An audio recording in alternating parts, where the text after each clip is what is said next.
Good evening, everybody. We got it all, Sam. It's Monday. It's 6 o'clock, and I'm Brian Burke, and you are Sam Shihab. We are from the law firm of Sam Shihab and Associates. We are a bunch of immigration attorneys. Two counts as a bunch, and we're going to talk about a topic that's a little bit unfun, but we're going to try to keep it light and keep it informational. And the topic is, layoffs. It is a popular subject in the news right now, especially in the tech world, where a lot of H-1B holders are. So we're going to talk about, layoffs from the perspective of an H-1B holder and what the impact is. When we return.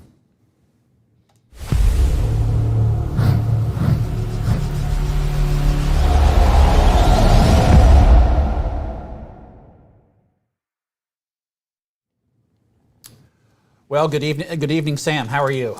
I'm doing well, Brian. How was your day?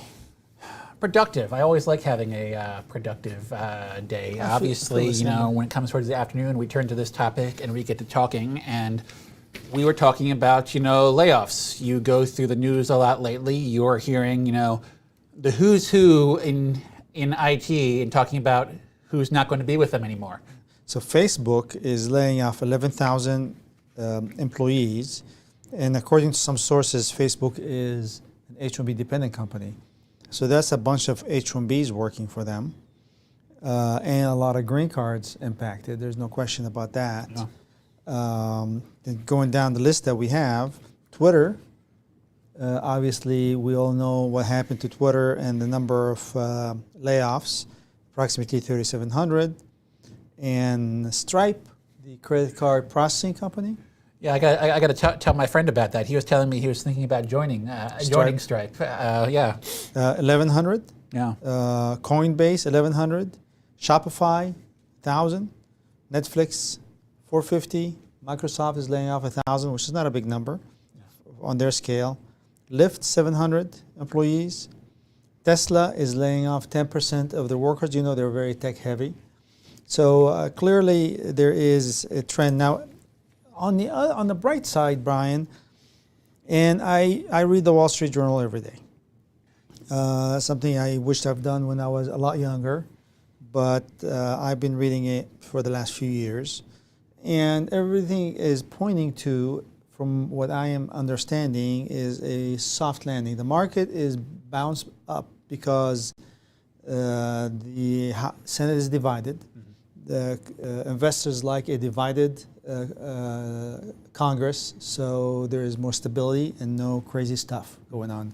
The market is bouncing strongly and opened today positive after a over 10% bounce last week.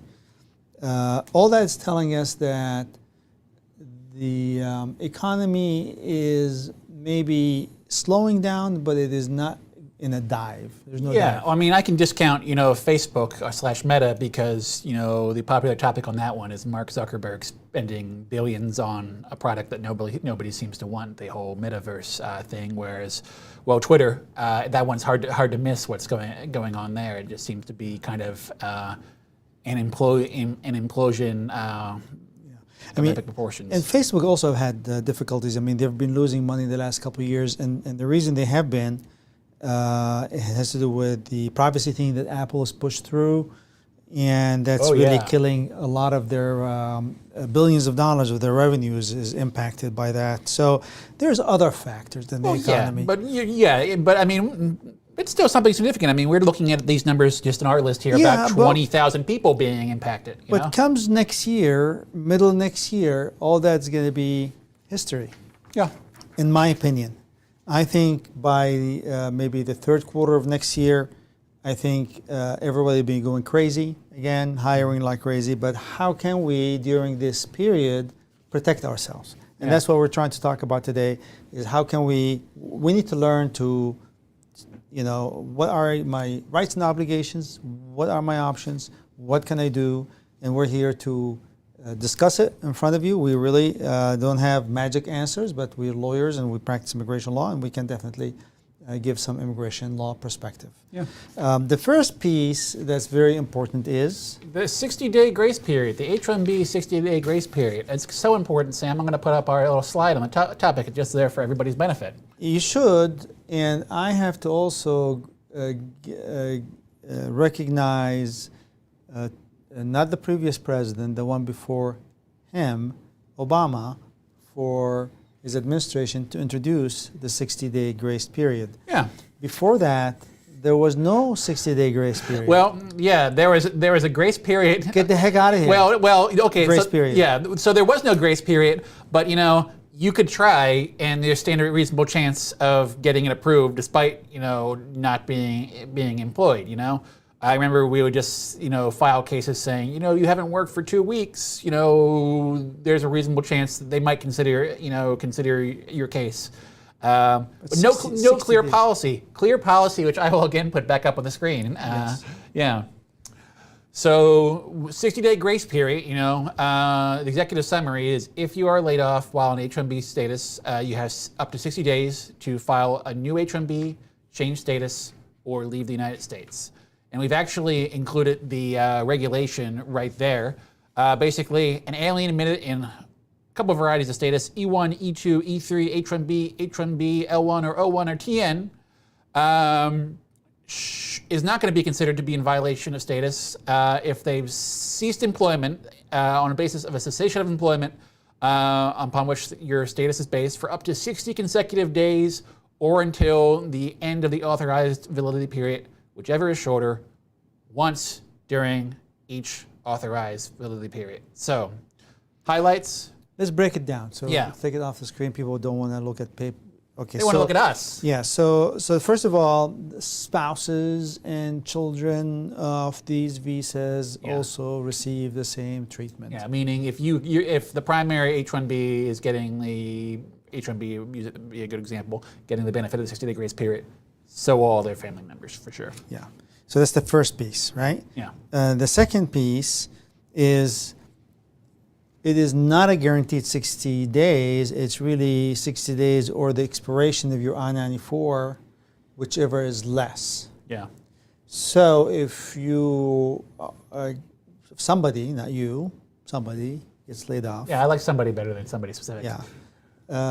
And their H-1B I-94 is expiring in 30 days. How long is that grace period, Brian? 30 days. 30 or, days. or less at the discretion of USCIS. So, yeah. Well, the discretion of USCIS, that has to be by policy. Yeah, so yeah. there's no policy to change that. So we don't want to confuse people. Sure. You're It's right. it's 30 days. It's going to be 30 days, yeah. If the I-94 expires 45 days, it's 45 days. If the I-94 expires in 90 days, it's 60 days. Yes. Okay, good. So, yeah. What's the other point, Brian? Well, what activates the grace period? It is a cessation of employment. It's, you stop working for your sponsoring employer. That's when the grace period begins. When you stop your employment with Yeah. your employer, Yeah. not working. Technical term, yes. Right. Cessation of employment, yes. Cessation of employment, and we will be, Brian and I had a Employment, the word employment is worthy of, dissecting what that really of means. attention. Yeah, some attention. Yeah. Okay, good. Oh, I got my favorite on here is once during the H-1B during the approval period. Yes. So if you have, if you've already taken advantage of this grace period during a prior approval recently, you are not eligible for another 60-day grace period. So would that be the life of the I-797, Brian? That's a question which we have wrestled with before, and I would say yes. But I mean, think of the average person on H-1B status. If you move around a lot, you have a lot of amendments. You're going to have, a pile of concurrently running I-797s. It's something that can be really dug into for sure. Okay. So for the purpose of this conversation, During when the last living or effective I-797 might be the one that you're looking at. Sure. And if, let's say you've done an amendment and you got a 1 year on that amendment, is that 1 year you cannot use the grace period clause or opportunity more than once, Yes. which makes sense Yeah. because you will get a new H-1B. Yeah, the logic being is, you use it during this 1 year approval, you get that 60-day window, and during that 60-day window, you're going to get another H-1B approval through another company. You'll get a new approval period, and if you need the grace period again, good. Under what scenario we found that people are using it more than once then, and how is that is really relevant if you're getting a new I-797 with a new employer anyways? I'm afraid I'm not following. Well, you're saying that you have to use it once, and I remember that. So you use it one time per 179, but every time you change employer, you're getting a new I-797. So how is that once is really critical? And people can, I mean, if you have I'll come up with a scenario for you. You have a 1-year approval, 3 months in, you lose your job through that company, right? You're in the grace period. You file a change of employer to another company.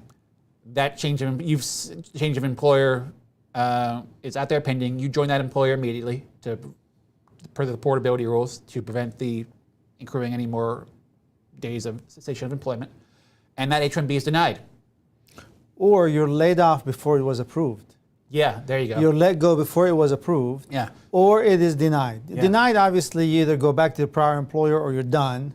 There's no second 60 grace period. Yeah, and you can't have, so you don't get to use another 60-day grace period. Yeah. So if you're transferred to a new company and then 3 months later they say, sorry, we're going to lay you off, and that H-1B is not approved, you still have the prior I-797 and you've used it one time. Yeah. And that's it. Yeah, so that brings up a point. USCIS has been very nice in their H-1B adjudications lately, generally approving cases. But I mean, if somebody was, in the past, if somebody was changing employers, the best advice would be don't create any gap in your employment history. Don't take 2 weeks off between, your two employers, because that's a use of the grace period. What you should do is have your current employer and your new employer sandwiched together, and not use a grace period whatsoever. Save it for later. To save it for later, exactly.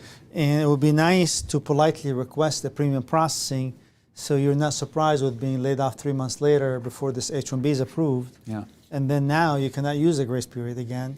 You're gone. But if you get the H-1B approved, then you have a chance to use the grace period the second time. So that's the impact of once. Ability to use it one time highlighted, which is really an excellent point, Brian. Yeah. Okay, good. So we kind of dove into, so let's talk about what is cessation of employment. Yeah. So again, that is the triggering event for when you're in the 60-day grace period, and the general, layperson's description of, a cessation of employment. Well, employment means working, for compensation, right? Do we agree on that? Employment is where an employer-employee relationship is established and maintained. That's a good point. I am avoiding agreeing with you for an obvious reason. Yes, I do think there's some wiggle room on that. And, to be clear, the government hasn't exactly defined what a cessation of employment is. So let's explain it to everybody, because you and I are dancing around something here and everybody's looking at what the heck these two lawyers are talking about. So what we're talking about is a situation where your employer comes to you and says, I'm thinking about letting you go. Just go home today. I'll let you know within a week or so, or maybe there's a bonus money to be paid. Yeah. The question is, when does that employment end? Is a critical question, because that's the following day is day one of the grace period out of 60, right? Yeah. I mean, you're saying basically so in this scenario, somebody's told you, well, I don't have work for you at this very moment, but let's talk again in a week. They haven't said you're fired. They're still paying you, right? Maybe they're thinking about making a decision to terminate you. But if a week later they say, okay, you're fired, and you hadn't been working for that prior week, I think you'd be still on a good leg to stand on and saying, no, I was terminated here, not when I originally stopped being productive for the company. Okay. What if you go to the employer and you say, don't say the F word, I mean fired. The F word. That would be a really rude way to get fired, Sam. Don't say the F word, please. I have bonus money worth 1 month. Can you pay it as payroll, and I'll stay home out of your way, and then terminate me at the very end and maintain this employer-employee relationship, and I will not be working. Therefore, I have now bought more than 60-day. I'm not going to call it grace period. 60-day more than 60-day opportunity to find an employer? I would say, so again, it is, what exactly USCIS thinks a cessation of employment is not clear. I would say you have an potential argument in that scenario. I think it's a very strongly defensible. I think, if you have a letter from the employer and say, you are on paid leave until such day after which your employment will terminate. That's a better scenario. You just added some facts to it. So your scenario of, you're just going to keep me on payroll for a month, and I'm not going to do anything. I'm just going to go home and chill out. Yeah. Versus, and I'll maintain my employer-employee relationship. Yeah. You can change your mind, call me anytime, but I'm out of your hair. Yeah. I'm not bothering you. I'm not coming. Here's my keys. Here's my badge. I can even go back to the building. Cut me off. But I want to continue to be an employee. And by the way, an employee, obviously, there's benefits that run with it, like health care, 401k. These cannot be terminated. So if these are all continuing, all these benefits of employment, I think you have a. I think you can make the argument, and just if USCIS wants to inquire, when is your last day, you might be forced to explain what that is, and that's such as life. Yeah. Their answers aren't clear, and you just make the best argument you can because Don't take your money and say, okay, I got 60-day grace period. Negotiate. Say, pay me in payroll. And that gives you more time. Guys, keep me on payroll. I am on call. I'm on H-1B. That is going to be so difficult for me. And if you keep, pay me a month or two, and then I can use my 60 grace. Now I get 4 months. Yeah, I mean, as a practical matter, though, so what kind of evidence does USCIS look for? Practically speaking, they're looking at your pay stubs. If you're handing, and a letter, relieving a letter. Well, sure, yeah. I mean, that's a pretty darn good case. But I mean, USCIS also has a policy for H-1B workers. Very vague and undefined, but basically. Just being on call, Sam, again, they could in theory question that. We've discussed this. It's possible for them to question just the idea that you're... I haven't seen it. Respectfully. Trying to think where I... So Nothing is 100%. Brian's 100% correct. Yeah. Nothing is guaranteed, but what we're giving you is some tips that you may be able to use to be able to get more than 60 days. I think this came out of the IT Serve policy memorandum from 2020, where they said there's just you eventually hit a point where uncompensated employment we consider that non-compliant. I believe is what I'm thinking of. Non-compliant is one thing, maybe, I don't know. But I can tell you. I mean, you're making an argument for it, and I appreciate. I'm just a contrarian. So no, I like that because it allows people to see that there is nothing black and white in what we do. 100%. But I think in general, USCIS is not going to go fight you on a 60-day grace period if everything is normal. Well, agreed. And I mean, USCIS can in theory give you more than 60 days. They can consider it nunc-pro-tunc and just a retroactive application, and that's that. They can approve you beyond the 60-day grace period. It is fully within their power to do that. It's not something you should count on, but it is something they can do. So you negotiate. You get 6 extra weeks. Yeah. You get the 60-day grace period. And what options do you have during the grace period, Brian? Sure. We sort of stated them earlier, but it's a change of status, a new H-1B petition, or another application with whatever status you're on, or to exit the country, or rejoin the employer. Rejoin the employer. Well, as in the same employer that just terminated you. Yeah. That's a scenario. That's something we've discussed in the past. It is within the limits of the 60-day grace period rule. Clearly, if you cease employment, if your employer says you're done, and they invite you back, 30 days later, and you've otherwise maintained, your H-1B status, it is hard to argue that is a problem. So let me ask you this: so you leave employment, you don't talk to your employer, you hand your badge. And then you get a phone call 6 weeks later. 6 weeks. That's okay. That's a month and a half. Sure. Yeah. Okay. and then the employer say, I want you back. Yeah. What do? Do you file a new H-1B or do you just join? Well, depends upon your desired level of risk, I would say. So I think I like the answer. I think that, as I just said, I think that scenario, you are clearly within the 60-day grace period. A cessation of employment. Well, that's check. Check. Next. I can't help but think that that's not the way USCIS intends that you use a 60-day grace period. It's designed to, well, first of all, if your H-1B was withdrawn during those 6 weeks. Well, you're trying to make it easy for yourself. No, I'm not. I'm trying. If it's withdrawn, the answer is yes. Well, you got to file. Yes, exactly. Now, if it's not withdrawn. If it's not withdrawn, I'd say, talk it out with your employer. I'd say it is more conservative to file a new H-1B petition saying I'm rejoining this company, and that's that. I'm not reading anything here in the regulation that says otherwise. I agree, but because it says cessation of employment is not considered to have failed to maintain an immigrant status solely on the basis of cessation of employment of which the alien's classification was based for up to 60 days. You can use it once during the authorized validity period. The issues may eliminate. Yeah. I think that's an argument that you should win again and again. I just, there's Yeah, you're right. You're absolutely right. You want to be 100%. Yeah. You want to be 100%, file a new H-1B. And again, this is not something that you should do on your own. You should discuss with your attorney because it's really tricky stuff. But nothing in the regulations tells me, what it says that you're maintaining status. Yeah. So it's wonderful. So go back and continue. Well, yeah, but the problem is that the agency gets to interpret their own regulations, and they can say retroactively. Oh, that's not what we meant. It meant and that's that.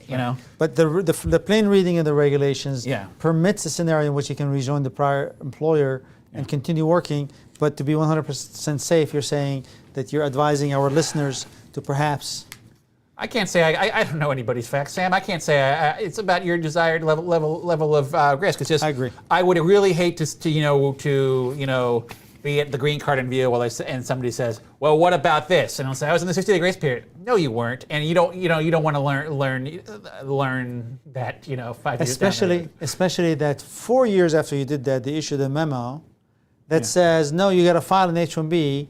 And then you tell your interviewer, well, it was a 60-day grace period, and he waves this memo that says, no, you have to file a new H-1B. And then you have to tell the interviewer, but memo was 6 years after, and this is a problem. Well, yeah, let's argue that just slightly further. So, USCIS does want a new H-1B petition every time there's been a change in the fundamental terms and conditions of your employment, right? I would say being terminated for 6 weeks could be a fundamental change. However, what the heck is that new H-1B going to say? It's going to say the exact same facts of your old case. Yeah, this person's joining our company. What's for them to approve? Give them their money. Yeah. And move on. They are very happy to take your money. They are very happy to take an H-1B for if you sneezed and that's a change in your life. I need a new H-1B for that. Okay, sounds good. All right, wonderful. Rejoin the prior employer. We beat that one to death. Yes, we did. The next option. So change of status. To? Well, H-4 or some sort of other dependent status, depending on what your spouse is up to. That's a winner. For any sort of dependent status, what is the sole requirement? It's being the dependent of that person, being that person's spouse. Easy. The challenges you hit, fine. I have filed my H-4 change of status within a 60-day grace period. Huzzah! I can stay in the United States. And then you say, ooh, I found a job, and you're a week outside the 60-day grace period, and you say, okay, let's file an H-1B and get me back on. The problem is if the government's doing their job right, they're supposed to approve that H-4 first before they approve your H-1B. And H-1Bs can be filed with premium processing, but H-4 or other dependent cases can move painfully slow. And sometimes they do things out of order. They'll approve that new H-1B for you quickly before they should, and it creates really interesting legal questions for us attorney types about what about that if they don't approve my H-4 case, or what if they do approve my H-4 case after the fact? Very fun, complicated questions we can get into. If you file an H-4 change of status on day 30 in that grace period, and then you find a job on day 45, Yeah, can you file an H-1B? certainly. What would you do with that H-4? Can you keep both of them going? Well, first off, I would say day 45, you have 15 days left. Let's file that H-1B in premium processing so you get a decision, hopefully, before that 60 days is up. And well, you can actually say, we know that H-4 is going to take a while. After your H-1B is approved, I withdraw the H-4. The general theory of, USCIS approvals being that, they will honor the last I-94 they give you. So if you get your H-1B, new H-1B approved, you're happy, yes, new I-94, and then they prove that I-94, that H-4 case you forgot about after the fact, USCIS might consider you to be on H-4 status, and that's a bit of a headache. And the best way to avoid that issue is to Withdraw. withdraw. But given the fact it's a long duration, and if to process stage 4, you have time. Yeah. Now, if you're filing an H-1B to H-1B, I like to think about, and I put that number here so don't forget, I like to think about the grace period is really not 60 days. I like to think of the grace period is 53 days because there's 7 days to get that LCA. So on day 59, if you find an employer, Ruh-roh. Yeah. unless that employer happened to find an LCA that belongs to someone else that hasn't used, and we have done that. Yeah, it's always a fun task, but it is possible to reuse another LCA that's been used in the past. And there is a concept of something you can use the same LCA more than once called overcrowding the LCA, in which you're allowed to do it and then file a new LCA and fix it. These rules and flexibilities were really during the days of we're only filing LCAs, not H-1B amendment. Yeah. But I'd say they still apply. So let's assume you file another person who has the same LCA.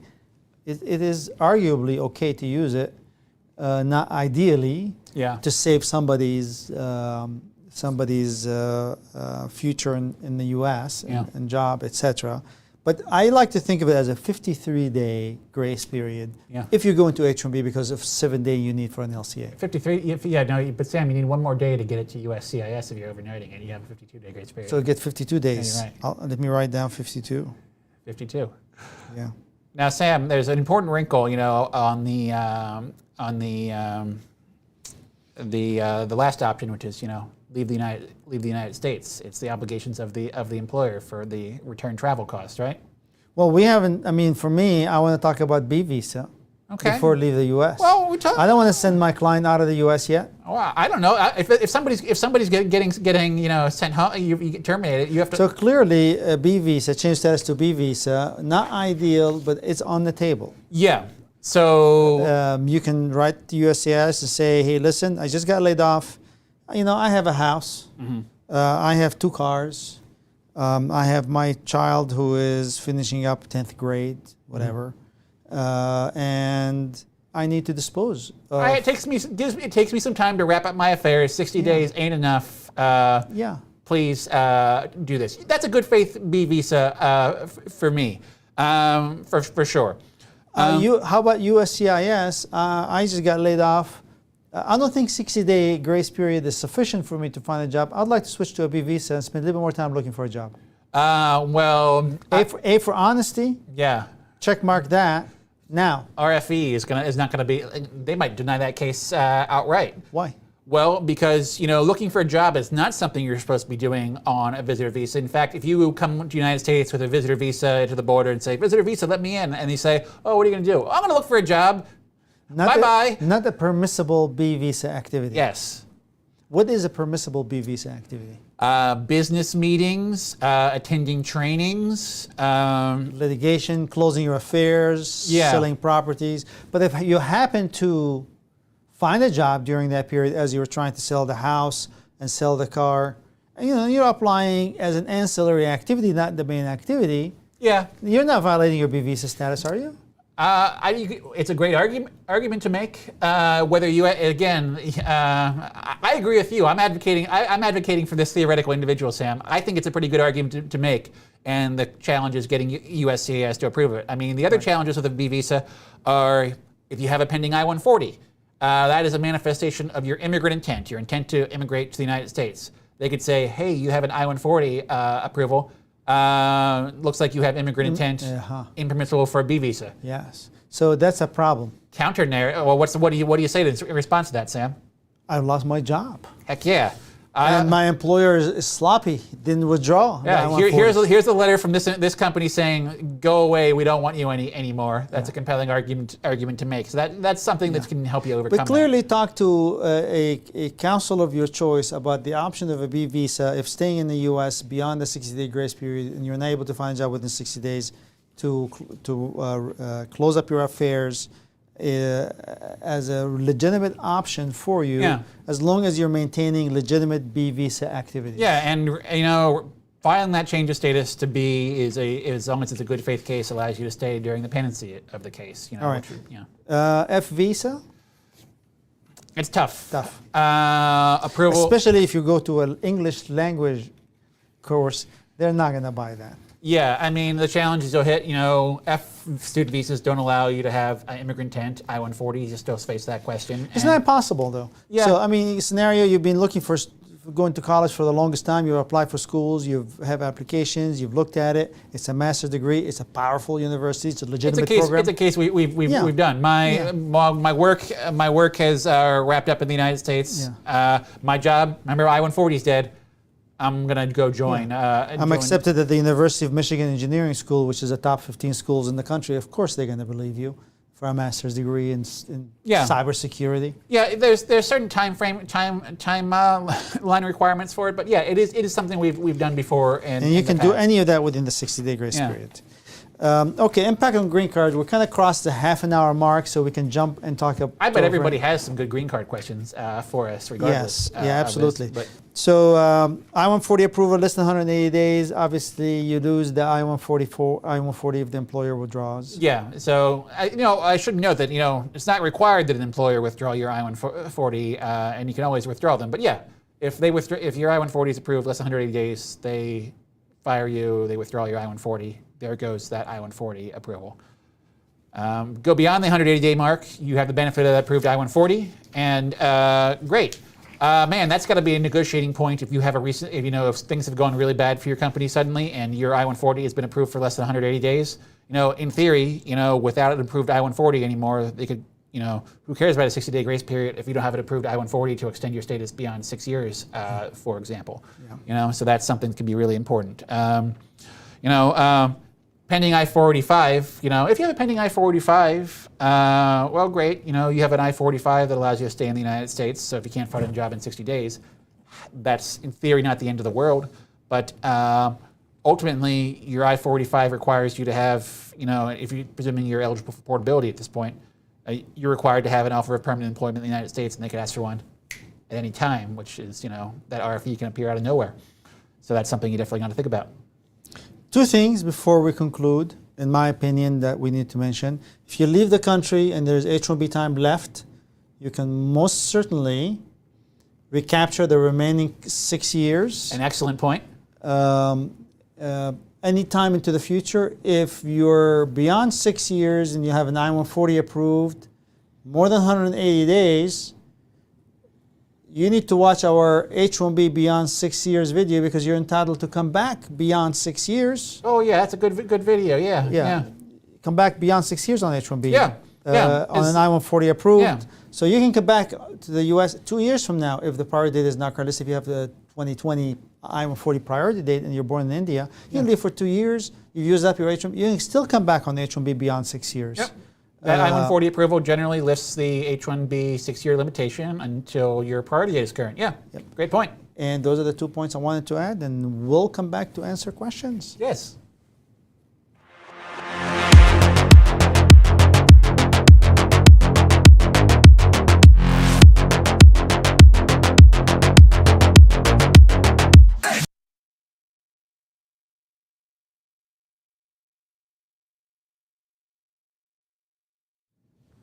Which is different than this regulations. Yeah.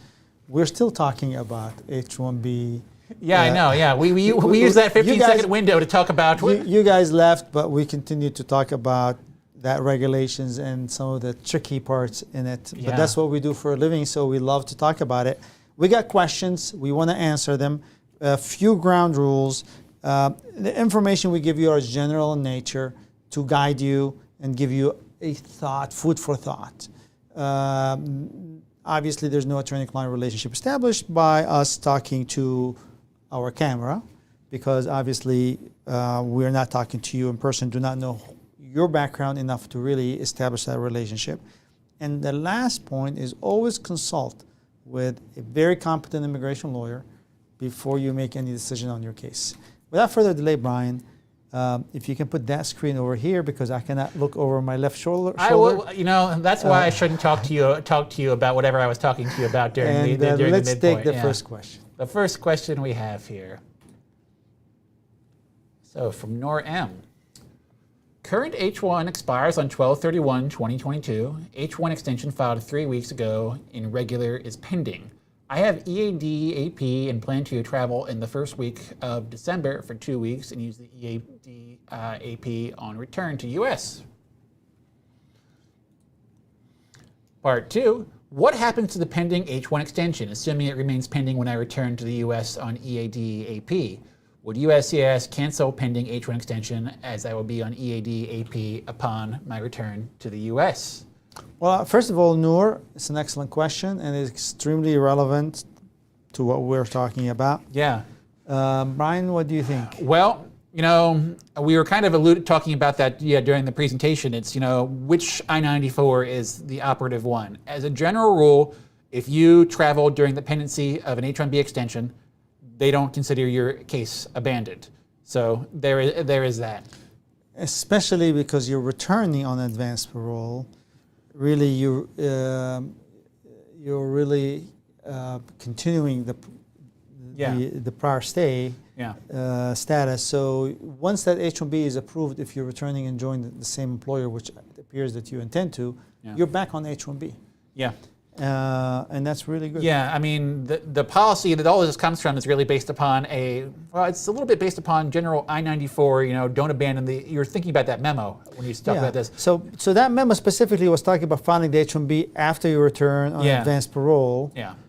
And this one is filed before. Yeah, so we're kind of like mixing rules. There's mixing that memo, which is from I think I was in high school when that memo came out. Yeah. And then there's the policy on generally I-94s or extensions aren't abandoned when you travel. Yeah. And so either way, this person really doesn't have a problem. But I think there's a very good argument to be made that you're on H-1B status if they approve that H-1B case. This is a fantastic case to talk to your attorney that filed your H-1B to ask him that question. But in general, my feeling is that you can make a good argument that you're back to H-1B. Yeah. And I would agree with that. Yeah. So here we are. I have from Krishna K. I have a green card. How can I bring my fiance from India to the United States? Well, first of all, if you got your green card recently, Krishna, congratulations. And obviously, there is not a fiance visa available for permanent residence. However, there is an F. Do you have the visa bulletin? There's a visa bulletin right there up on the table there. If you have an F1, pardon my reach, guys. If you have an F1, you might be able to bring a spouse. So you might not want to bring a fiance because you cannot. Oh yeah. But the category for spouse of a permanent residence, which is F2A, is current. I'm going to state this a little bit differently. So there's as a permanent resident, you can sponsor certain individuals to immigrate to the United States. Fiancés are not among them. There are fiancé visas; those are only available to U.S. citizens.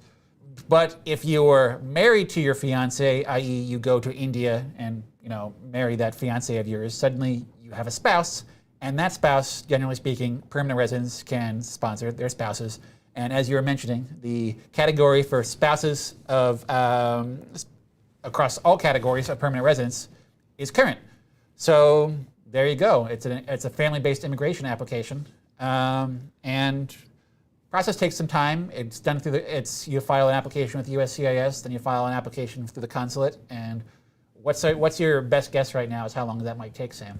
About 15 months. But I would also entertain if she's a professional, to bring her on an H-1B visa, Sure.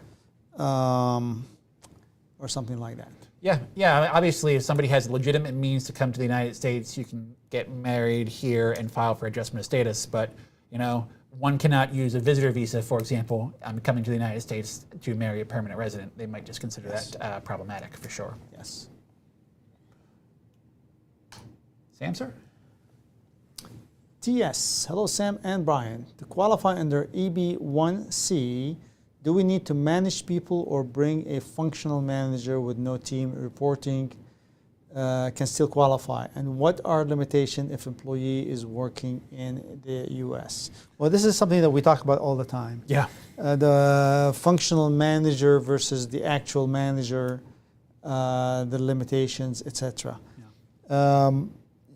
Brian, what are your thoughts on that? Obviously, the functional USCIS struggles with the functional manager. Wait, well, here's my beef. I don't like that they separate them into two categories. Like every manager of people also manages a function, right? But can people manage a function without managing people? Yes, I've made that argument successfully before. And I'm sure I know you have. Yeah. So you guided me through the first couple times I did that. So it is possible.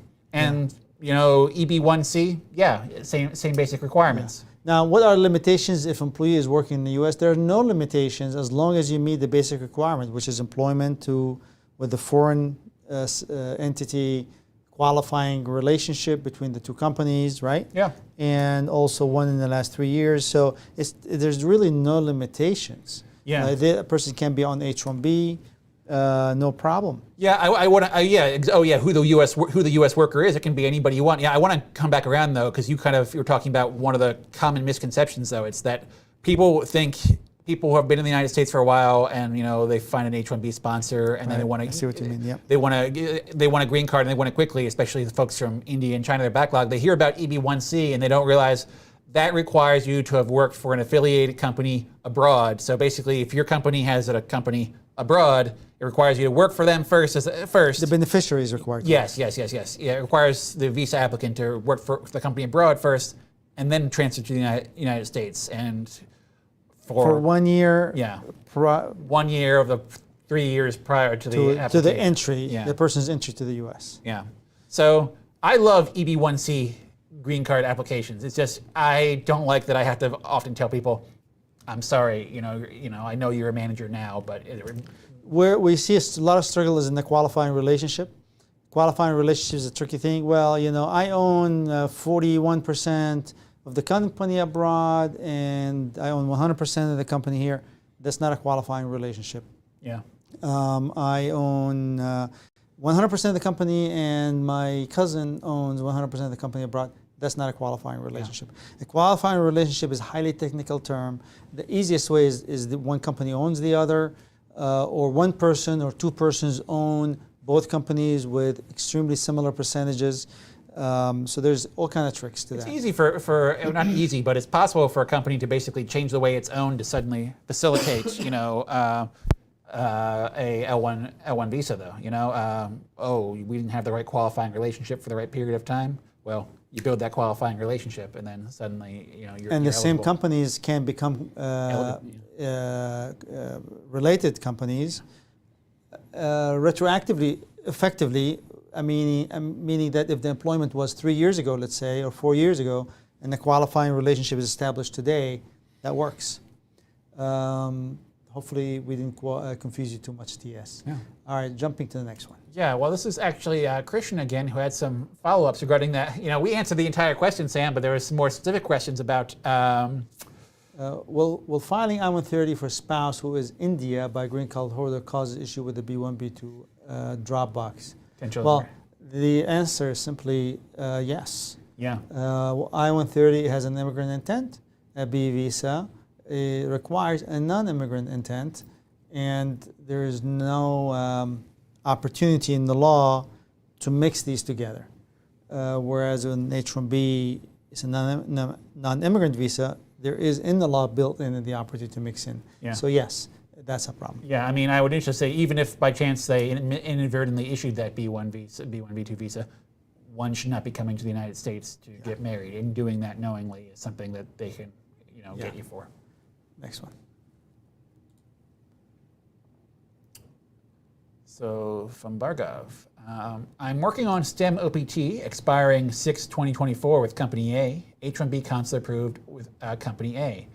Can I transfer my H-1B to Company B as capped exempt petition? Yes, can it be changed to status petition? So I think we're back to that. When we actually talked about this last week, Sam, I think it's a matter of the rule as to whether or not you've been counted against the H-1B cap, right? So he has an approval, but he has not. But he has been in I-94 by a cap exempt. So he has two approvals: one cap exempt, one cap non-exempt. Oh, I see. So this is a tricky question.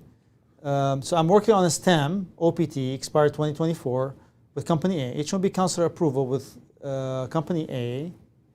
Okay. Consular so approval. Can I transfer my H-1B to Company B as a cap exempt petitioner?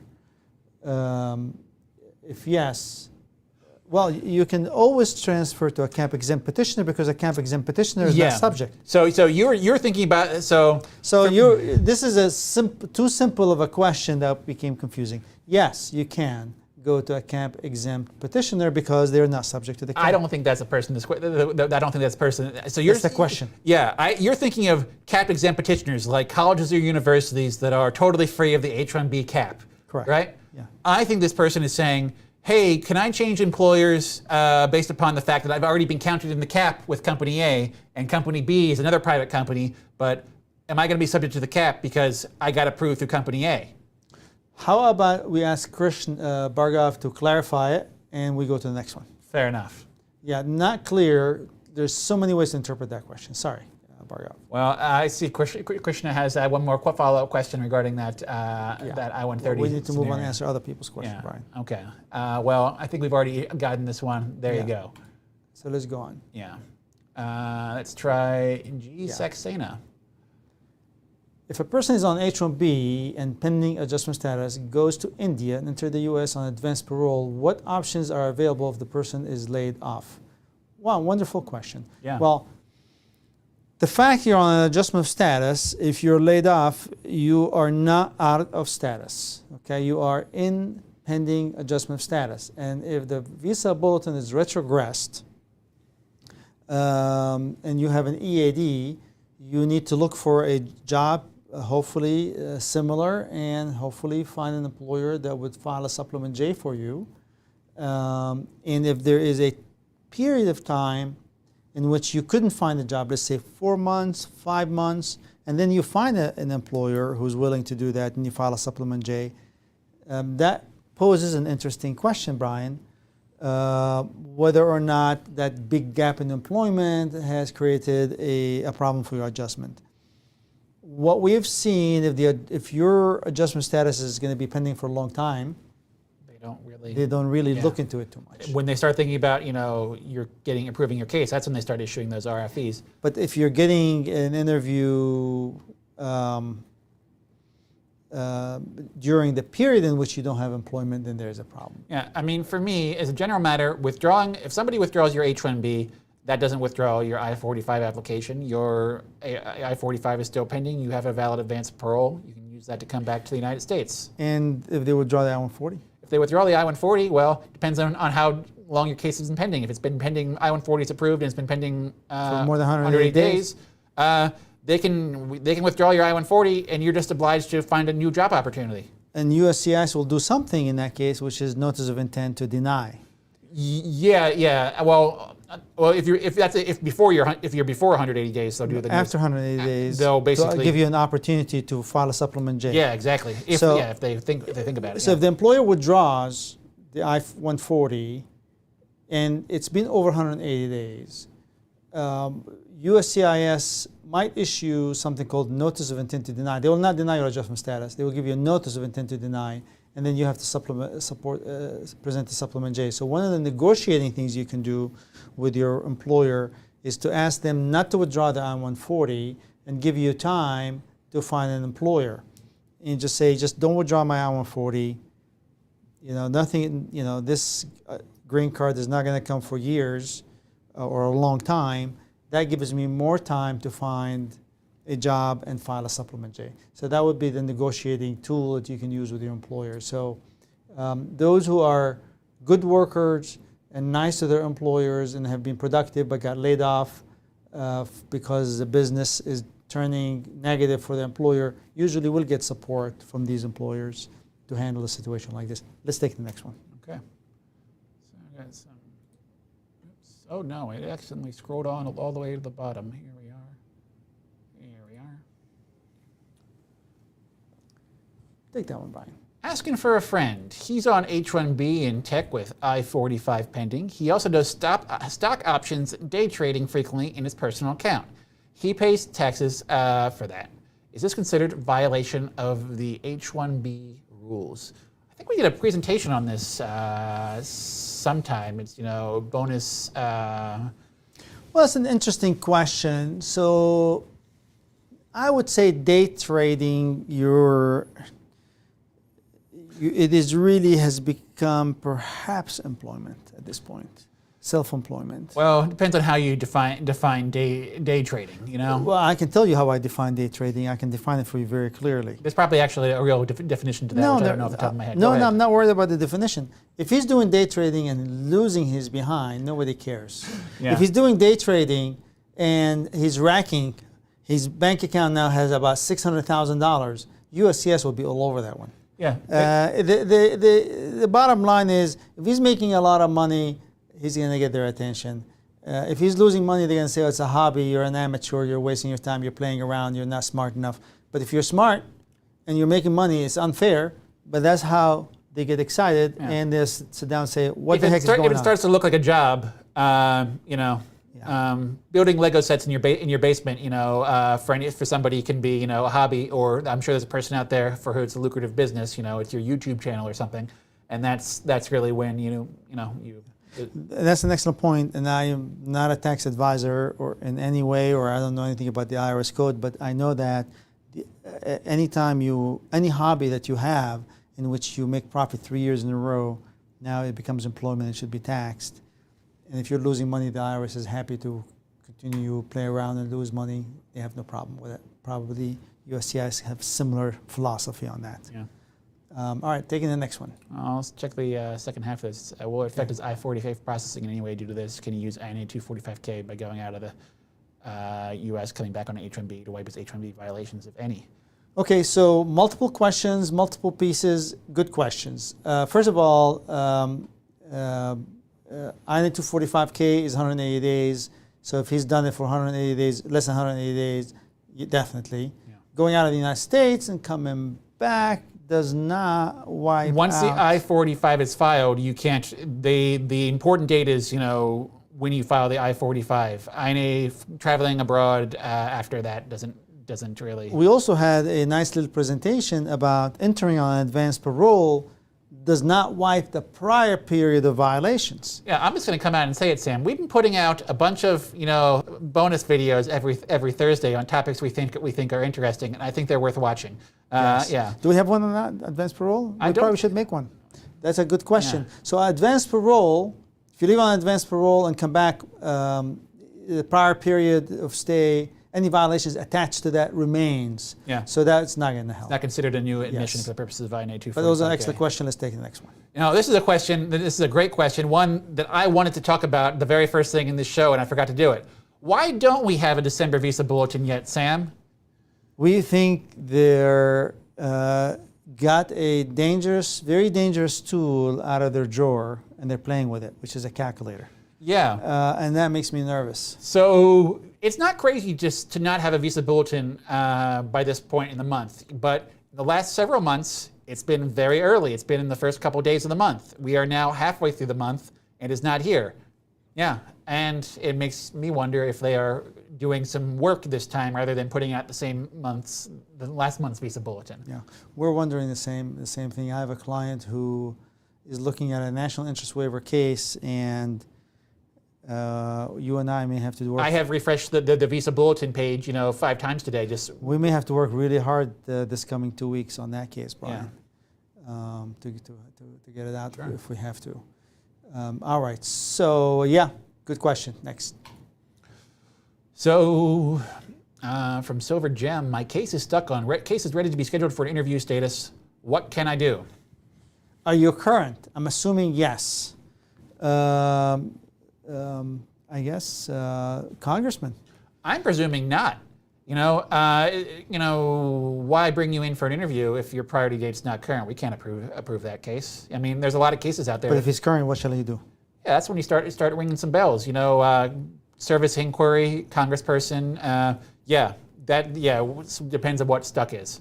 Yeah, because I have been. It's kind of point. Even if your priority date's not current, Sam, I've been to plenty of visa interviews, green card interviews lately for people without current priority dates. So. And every now we're getting green card approvals. Yeah. We're getting green card approvals. Yeah. So yeah, if you're current, start making noise. The squeaky wheel gets the grease, Brian. Yeah. This is true. True. Sometimes it does. It does noise. help. Yep. Make noise. So here we go. Hello guys. With 221G taking 1 year wedding time. Probably means waiting time would be my guess. Okay. So why 221G is taking 1 year waiting time? Yeah. So talk briefly about 221G notices. Yeah, sure. 221Gs are it's basically a notice you get from the consulate when applying for a visa that says it can say anything. It can say, hey, we need more before we approve this case. Hey, we need some time to think about this, or those are really the two options, And they have give us a whole laundry list of stuff. Yeah, just not one thing or 20 different things. And basically, my response to 221Gs is that the consulate has really, really broad discretion as to how quickly they issue a visa, and if they can. Why is it? It's because they can. I guess is the point. They don't like to do 221G. What you will realize is that 221G creates more workload for them. Just assume if they have 50 221Gs in their back room or 300 221Gs, what situation they would like to have? It's the lesser. They'd like to move cases and approve them, get them out of their way. However, if they're doing investigation, if they're doing double checking, and the government agency that they're relying on is slow, your case is slow. The embassy said, consulate said, we're back to normal processing. That's baloney. They're not back to normal processing. Yeah, I mean, Well, I think about 221G. I know sometimes, if you have an H-1B where they have a concern, if it's an H-1B, for example, if they have a concern with it, file a new H-1B amendment and. But he's right. It's ridiculous. 1 year. Well, yes, it's ridiculous. Yeah. Let's take the next one. Here we are. H-1 was withdrawn after I started using Green Card EAD. Can another employer file an extension while I am working on EAD? Will my status become H-1B upon approval, or do I need stamping of visa? You would need a stamping of visa if you don't have one on your passport. The moment you stepped out of H-1B, you cannot get back on H-1B, you cannot transfer. But you can join this other employer on EAD. There is that policy out there from 2000 or so that says, hey, if you return on an advanced parole, you can rejoin the employer. In this scenario, Sam, I don't think it's so crazy. It's another employer. Yeah, this one is another employer. I know that memo's out there, but that memo is old, and I don't think USCIS is even what they. I think it is possible that USCIS could approve that case. You're right. Not with a transfer. It's with leaving the United States and coming back. Yeah, no. You're saying without stamping. Yeah. So you come back on advanced parole and join the employer on EAD and then file for an H-1B. So I think that USCIS interpretation of that policy from 20 years ago has broadened. Is broader than it lets on. I think the conservative answer is definitely going to be, get a stamp, because that's the only way you're for sure going to get that I-94. But I think it might be possible I think it might be within their ability to file that case and issue an H-1B approval. If you come back on advanced parole and join the same employer. Yeah. I've seen it happen. And then file for an H-1B transfer to a new employer. That might at least you're, I don't know. Well, that's a better circumstance than this one, for sure. Yeah. Yeah, I think it's possible to attempt to file that case. Whether they approve it is up to USCIS as always. Let's take one last one. Okay. Here's a fun one, I think. Can the president, through executive order, do something to protect all of the people impacted by the layoffs to extend the 60-day grace period to say 180 days or something? Yeah, well, can he? Probably. Will he? Not in a million years. I mean, I'm trying to think, what happened, Because it says at the discretion of USCIS. Yeah. So there's a discretion built into the 60-day grace. They can come back and say, due to the layoffs, we're hereby taking the 60-day grace period and making it 180 days. They can do that. So can they? Yes. Will they? No. I'm inclined to believe that. I think that, during when COVID came around, and there's all sorts of, upheaval there, like people couldn't leave the United States. They were sort of being loose and easy with their visitor visa extension approvals, for example, and loosen up a lot of rules there. But unless it's a colossal, an asteroid hits California and it decimates the Silicon Valley, I don't think they're going to be issuing any sort of, special policy. I would agree with you on that front. With that, guys, thank you so much for listening to us. Come back next week. Give us ideas on topics you would like us to talk about. And until next Monday, have a wonderful rest of the week.